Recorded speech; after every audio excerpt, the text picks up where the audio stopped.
Serious Survivor here. And today I wanted to talk about a couple of subjects. One of them is the mutation of the coronavirus that we've been hearing about, and we're going to look exactly at what that mutation is and what we're being told that it will do, how it will affect us. And I also want to talk about the upcoming food shortage that we're seeing, especially in countries that are experiencing this mutation. In Great Britain, or the UK, I should say, right now with this new set of lockdowns, the Tier 4, I believe they call them lockdowns, that are severe and very restrictive. They're seeing the shelves empty already, and we're starting to see that here too. But first, I want to look at the mutation. I'm going to read directly from the page. Closed and open conformations of the spike protein of SARS-CoV-2, which binds to the receptors of human cells, the parts that's, appearing there on this human cell, seems to make a common mutation, the one circled here. This area right here is the mutation that they're concerned about. This is the area. It seems to make the protein favor open conformations, which might mean the virus can enter cells more easily, which, just to put it bluntly, means it's going to be more transmittable. It's going to be easier to catch, and for those that possibly were asymptomatic, may feel a little more, symptoms from it. This is not a debate about the virus or anything like that. This is just presenting the facts that they're presenting us with. And one of the things that they're saying about this also is that even with this mutation of the virus, that they expect the vaccine that's coming out and has been coming out to still be 99% effective. But there's a paragraph in this same article. Researchers still have more questions than answers about the coronavirus mutations, and no one has yet found any change that should raise public health concerns. Well, the mutation itself that makes it more communicable, easier to catch, easier to be sick from, then it seems like it, is something that we should be concerned with. If this is, depends on what exactly is going on here. But it goes on to say, this article, and I'll leave links below, it goes on to talk about how they expect the virus, or how they expect the vaccine to still be 99% effective, because they're saying that 99% of the proteins in this mutated virus are exactly the same as the original virus. So only 1% of the proteins are going to be different. Only 1% of the proteins will be different. So they're expecting the vaccine to still work for this. And we don't even know for sure yet the effectiveness of the vaccine, because we've yet to see it be tested on, millions of people worldwide, as we're seeing the starting phases of that right now. So just wanted to talk a little bit about what the actual mutation is, and that's what we see right there. That's the actual mutation. It's not like the virus itself has completely mutated. It's 1% of the virus has changed, but that 1% that has changed has apparently, according to these scientific documents that I've been reading and others that I've been reading, has made it more communicable, has made it easier to catch, and also has made it easier for the virus to take hold of your system. So those are the scientific evidence that's being presented to us. But I want to switch gears here. There's not a whole lot more I can say about a coronavirus mutation, because I'm not a medical expert, but I am a scientist, so I do read the facts and I understand them, and this is what's being presented to us. So, we can take it however we need to take that. But one of the things I do want to look at is looking at this, and this is actually on the NBC news site. I'm not a fan of mainstream media. I think anyone watches the channel knows that. I really don't care much at all. But I'm also a firm believer that if I'm going to really stay updated on the news, then I have to watch all aspects of it, all sides of it. Whether I agree or disagree with what's being said on a particular channel, then, that doesn't matter. I'm still going to hear what they have to say, but as most of us, we have enough intelligence that we can separate fact from fiction, or fact from opinion in a lot of cases. So I do like to get facts from all sides. And what they're talking about here is the lockdown in the UK right now. And they're putting it under what's called a Tier 4 lockdown. And some of the results of this are non-essential shops, once again, gyms, cinemas, hairdressers, bowling alleys. These will also all be closed for 2 weeks, while people will be restricted to meeting only one other person from another household in an outdoor public space. And that is actually very restricting. If you really think about that, that's very restricting. And they're going to implement a bubble policy, basically what they're saying, which is restricting people from visiting other people, as you can read right here. But they're only gonna allow this type of visitation on Christmas Day. So it's going to get much worse after that, before and after that. But thinking about the lockdowns, if we think about the lockdowns, we saw the effect that it's had here in America. I mean, we haven't seen the effect that it's had worldwide.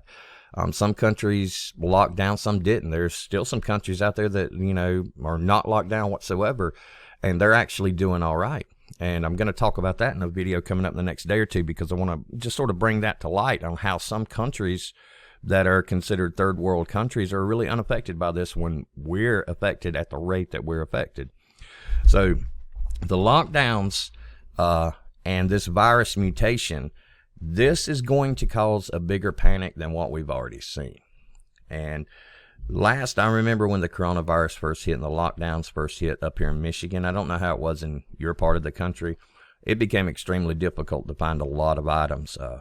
A lot of the food was becoming scarce. Frozen food was becoming scarce, which when I'm stockpiling, I don't stockpile frozen anyway. I generally stockpile canned goods and dried goods, things that I can store for a while. And I was lucky on that aspect because those aisles were not cleaned out yet. But I'm starting to notice a trend, a downward trend in all of the places that I do buy groceries at up here. And that trend it's twofold. One is the prices are going up. They're going up a lot up here. The prices of food, I don't want to say they've doubled, but I'm going to say they went up at least 50% since the beginning of 2020. And the scarcity of food. Sometimes you're left to choose only what's left because the food is becoming a little more scarce up here. And this is without, this new mutation of the virus. When this new mutation of the virus, if this does take hold and just, does spread worldwide, which they're predicting that it will, then we're going to see a panic worse than the toilet paper run of 2020. And it's going to be on food this time, because I think a lot of people out there who panicked when things first got locked down, I think they learned some lessons, and I hope they did.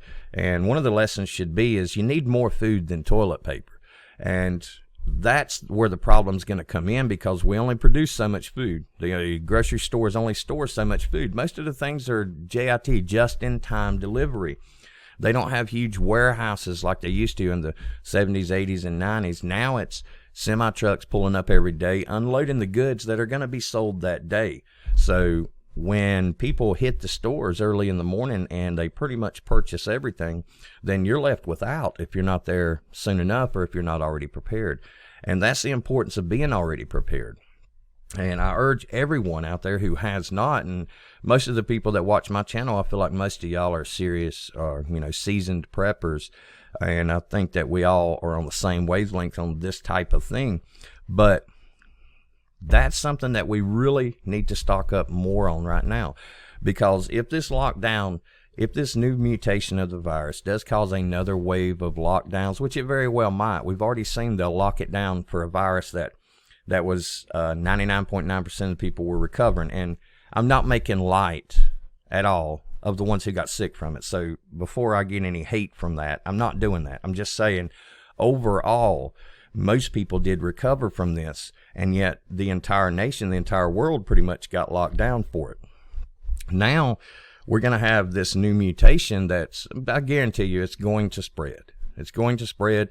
I'm not trying to fearmonger, but I'm just saying it wouldn't be brought to our attention like this, and they wouldn't be warning us if it's not already spreading.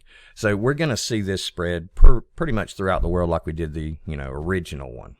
And this is going to cause another wave of panic. And this wave of panic is going to be worse. And the reason it's going to be worse is because all of the people who were just truly, totally, 100% unprepared, well, they took to YouTube and they started watching videos on how to prepare, what you need to buy, what you need to store. And now they've learned. A lot of these people have learned a lot over this last year about how to prepare. Look at ammunition and look at firearms. That right there tells us alone, people are starting to take preparation seriously. A lot of people are stockpiling goods these days. A lot of people are buying stuff. And what that does is, that's great that we all have the supplies we need. but that does limit the availability of supplies in the stores.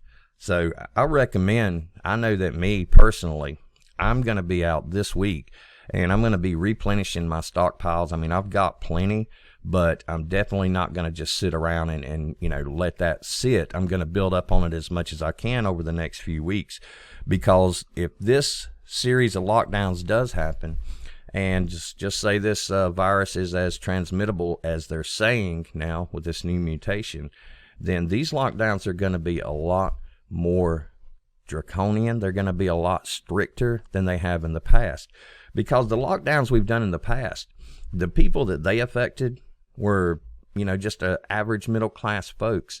The big companies, Walmart, places like that, they never missed a beat. Yeah, they had to, implement some rules and all that, but all of their workers got to work. All of their stores stayed open. Walmart kept making money, and I guarantee you, if you look at Walmart's profitability, it's probably went up during this coronavirus pandemic. And I would say the same is for a lot of other businesses. It's funny how Walmart is an essential service, but your mom and pop grocery store is not. And that should tell us all something right there. I mean, you guys know how I stand, how I feel on a lot of this. I try to watch what I say a little bit on here, because I actually like for my videos to get published and not pulled in the next hour or two.